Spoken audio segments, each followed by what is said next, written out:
বন্ধুরা আসসালামু আলাইকুম। কেমন আছেন সবাই?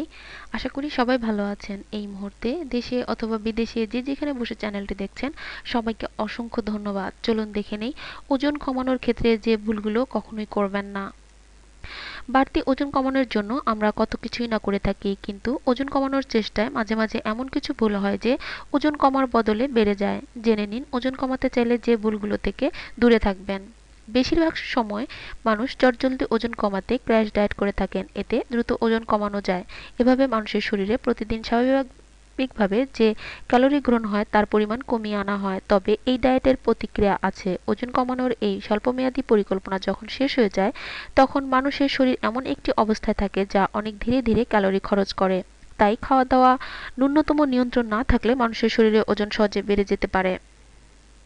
ক্যালোরি কম গ্রহণ করতে গিয়ে অনেকেই সকালের খাবার বাদ দেন, কিন্তু এতে করে সারাদিন ক্ষুধা লেগেই থাকে আর তা মেটাতে দিনভর অপরিকল্পিতভাবে খাওয়া চলতে থাকে। ফলে ওজন বেড়েই যায়। সকালে আমিষ ও আঁশযুক্ত খাবার বেশি করে খেলে তা দিনভর শরীরকে চাঙ্গা রাখে, ক্ষুধা লাগে কম।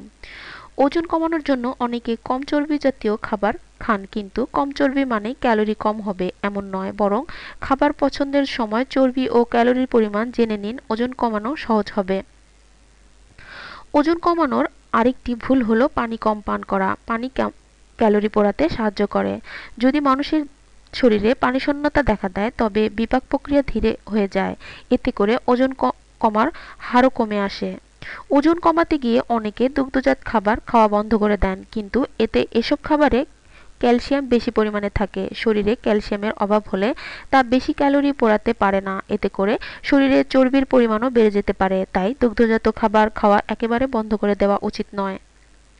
বন্ধুরা, এটুকুই ছিল আমাদের আয়োজন। আমাদের এই আয়োজন শুধুমাত্র আপনাদের জন্য।